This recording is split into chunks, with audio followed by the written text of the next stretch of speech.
अस्सलाम वालेकुम वरहमतुल्लाहि वबरकातुहू।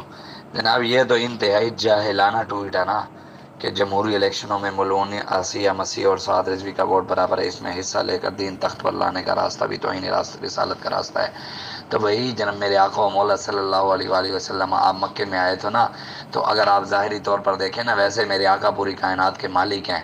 वो जो कुन कहते फ़यकून हो जाना था, लेकिन ज़ाहिरी तौर पर तो अबू जहल का वोट ज़्यादा था ना। तो फिर हुजूर भी दीन तख्त पर लाने की बात ही ना करते, हुजूर भी बैठे रहते। मेहनत की है ना हुजूर ने, वो भी जमहूरी निज़ाम था ना। वहाँ पर भी बादशाह के एक दो सरदारों का निज़ाम था। तो मेरे आका ने खुद मेहनत की है ना तालीम उम्मत के लिए, कि निज़ाम चाहे गंदा हो, अगर कोई मस्जिद में गंद कर जाए तो मस्जिद को साफ़ करने के लिए अंदर तो जाना पड़ेगा ना। ये तो नहीं है कि मस्जिद जाना ही छोड़ देंगे गंद की वजह से। पाकिस्तान पाक है, पाक जगह थी, यहाँ गंदे लोग आ गए हैं, तो इस सिस्टम में जाके गंद को साफ़ करना है ना हमने। ये तो जाहिलाना बातें आप मुझे सेंड करते रहते हैं। कोई पढ़ी लिखी बातें करें, हाँ ये है कि जाहिल लोगों को सेंड किया करें, ये जाहिलाना बातें मुझे ना सेंड किया करें। हम तो जमहूरियत लाना ही नहीं चाहते, हम तो इस्लाम लाना चाहते हैं, हम तो दीन तख्त पर लाना चाहते हैं।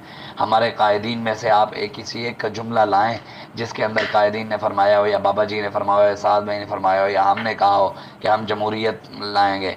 भाई निज़ाम गंदा है, जमहूरियत क्या है, तो इस सिस्टम में घुस के इस्लाम ही लाएंगे ना, लाएंगे तो हम इस्लाम ही ना। सिस्टम जो गंदा है, मस्जिद जो गंदी हो जाए, तो भाई मस्जिद में जाना पड़ेगा ना उसको साफ करने के लिए।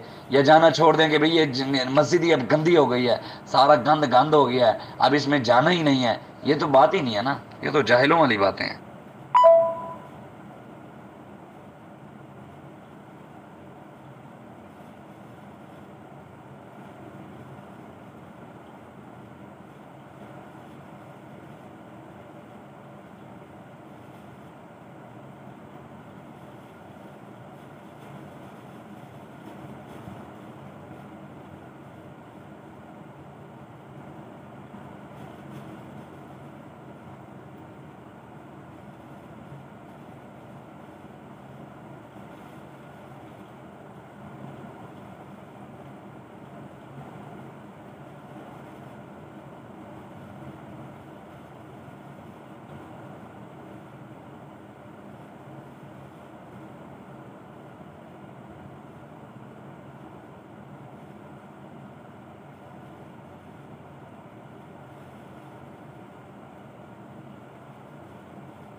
तो भाई हम जमहूरियत के लिए नहीं, हम भी इस्लाम के लिए, खिलाफत के लिए मेहनत कर रहे हैं। जैसे हुजूर ने गलत निज़ाम में आकर, वो उस वक़्त निज़ाम में हुकूमत जो था वो उन्हीं का था, तो हुजूर ने इस्लाम के लिए मेहनत की, हम भी उसी के लिए कर रहे हैं।